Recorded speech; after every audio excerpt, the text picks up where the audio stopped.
talking a little bit about kind of the good, the bad, and the ugly, I guess, or the progress and challenges around labor management collaboration. So just to start, I think one of the good things is that we really are more powerful together.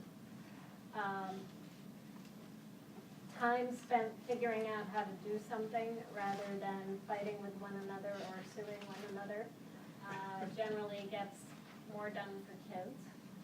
I think and I fundamentally believe that we want school buildings that are joyful places of inquiry and learning, and that for kids, and you don't get that unless they're also joyful places of inquiry and learning for the adults. So I very much believe that when you look at any kind of a hierarchical system, that what's happening at the top in various ways, whether it's good or dysfunctional, it filters down into the next levels. And I think also it filters down all the way to the kids. So it's not like we're all dysfunctional together as adults and the kids don't notice. So I'm very, in my own mind, very clear about that. I think we are, as I said, in the messy middle of one of Patrick's triangles. Somebody mentioned Richard Elmore earlier. Richard Elmore talked about policy one time, and he said it's steady work, meaning it never goes away. I think collaboration is steady work too. So it's every day, and Colleen Germain, my chief of staff, is a key point person in this, but it's every day. Well, so now we're supposed to be collaborating.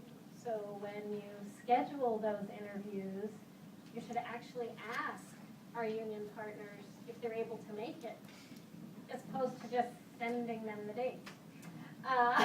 It's little things like that, but it's on both sides.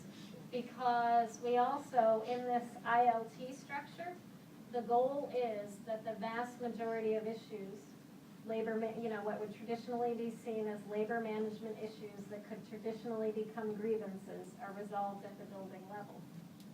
That means when someone picks up the phone and calls the union office, instead of saying, "I'll be right down," they should be saying, have you talked with your building delegate? Have your building delegate and your principal and you talked about it? Have you taken it to the ILT? And then if you can't resolve it at the ILT, then it goes to a different level. But it's very different than, as Steve says, the building delegate being the complaint department and you just file the grievances. Similarly, principals and also people at the district level can't just charge off and do things with no discussion.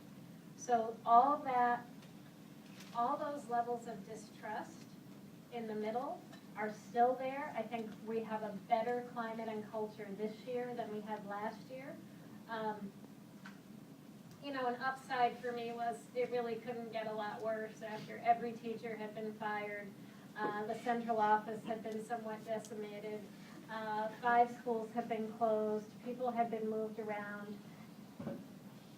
It's not really hard for me to say climate and culture is better this year.